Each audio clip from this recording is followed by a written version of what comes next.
जय हिंद, वंदे मातरम। आज की नई वीडियो में आपके समक्ष मैं उपस्थित हूँ भास्कर सर। और आज की ये वीडियो अपनी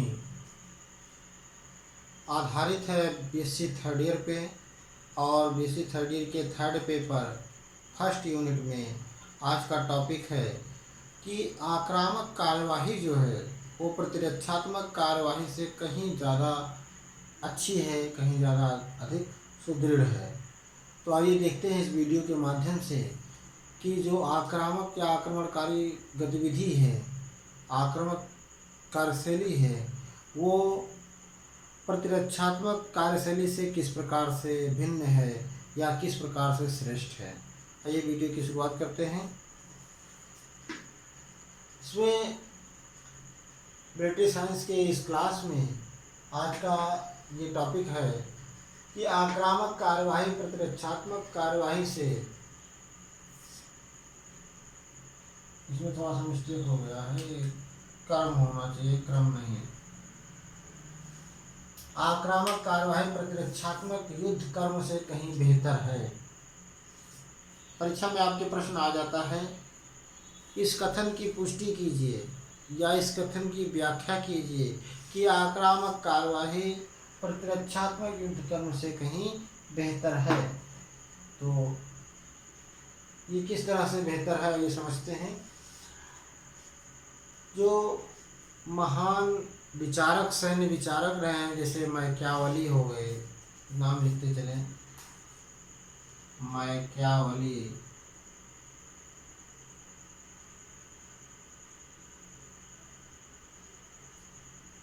या हो गए माओ त्से-तुंग, माओ त्से-तुंग, चे गुवेरा, ये नाम है मैकियावली और माओ त्से-तुंग, चे गुवेरा। ये जो सैन्य विचारक थे, इनका ये मानना था कि जो आक्रामक कार्यवाही होती है वो सर्वथा अच्छी होती है, बहुत अच्छी होती है। मैकियावली के अनुसार है कि वो युद्ध सबसे बेहतर है, सबसे अच्छा है। और उस युद्ध में जिसमें खून खराबा ना हो, मारपीट ना हो, कत्लेआम ना हो, भूमि क्षेत्रों पर कब्जा ना किया जाए, जहाँ पर बस्तियां उजाड़ ना दी जाएं, ऐसे युद्ध को युद्ध नहीं कहा जाएगा। अर्थात मैकियावली का विचार था कि युद्ध में विध्वंस होना स्वाभाविक है, खून खराबा होना आवश्यक है, बस्तियों को उजाड़ देना आवश्यक है, और वहाँ की अर्थव्यवस्था को, यानी कि वहाँ के लूटपाट करना, वहाँ का राजस्व छीन लेना, बटोर लेना, ये सब युद्ध का एक नियम है, युद्ध का एक कार्य है।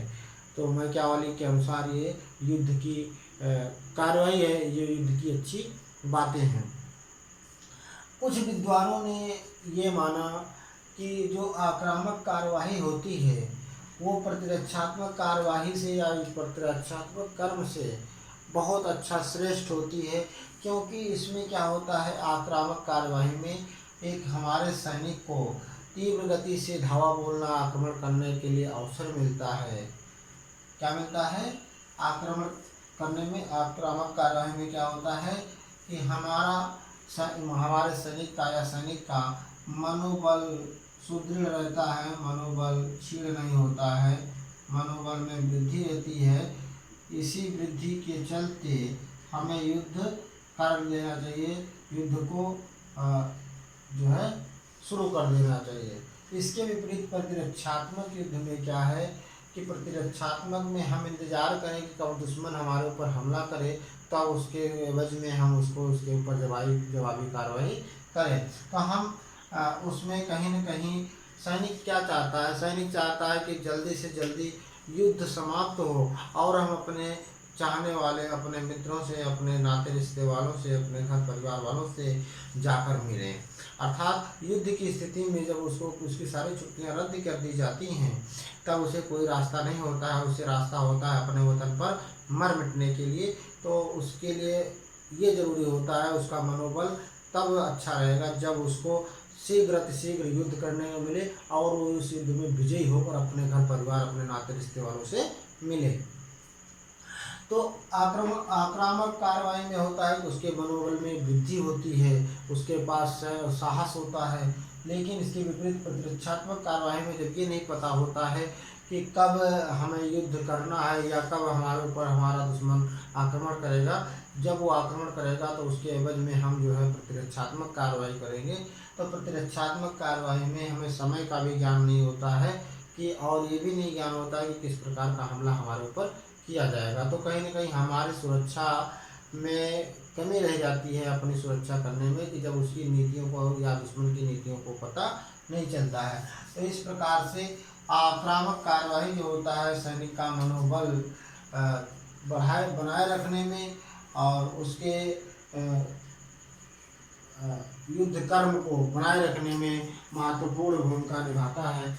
इस प्रकार से देखा जाए तो आक्रामक कार्यवाही जो है प्रतिरक्षात्मक कार्यवाही से या प्रतिरक्षात्मक युद्ध कर्म से कहीं ज़्यादा बेहतर है। आक्रामक कार्यवाही में उसका जो धैर्य है वो मनोबल में वृद्धि रहती है और धैर्य भी उसमें धैर्य भी बना रहता है। किंतु इसके विपरीत जो है प्रतिरक्षात्मक में उसका धैर्य टूटने लगता है और मनोबल भी क्षीण होने लगता है। तो इस प्रकार से एक सैनिक का मनोबल और धैर्य ही यदि टूट जाए, क्षीण हो जाए, तो एक सैनिक का अगर मनोबल क्षीण हो जाए या टूट जाए, धैर्य उसका जवाब दे दे, उसके धैर्य की उसका धैर्य काम ना करे, तो उसके लिए ये युद्ध लड़ना संभव नहीं हो पाएगा।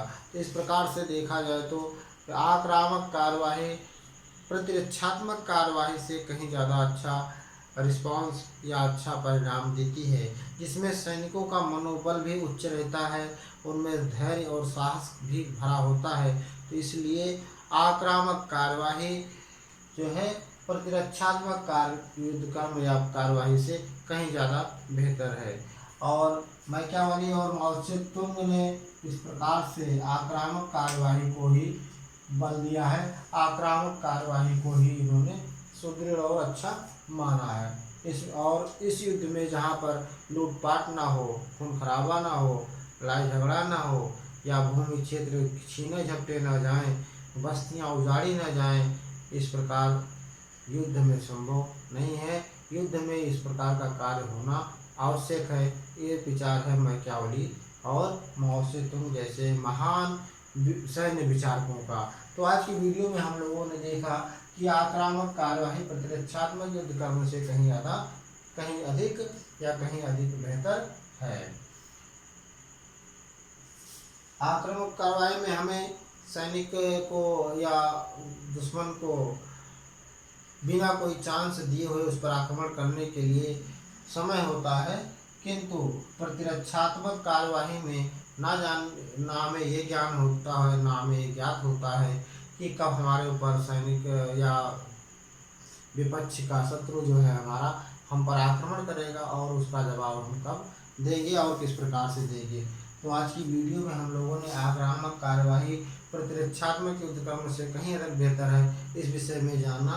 आगे मिलते हैं दूसरे वीडियो में, एक नए वीडियो में, एक नए सब्जेक्ट, एक नए टॉपिक के साथ। तब तक के लिए भास्कर सर को दीजिए इजाज़त। जय हिंद, वंदे मातरम।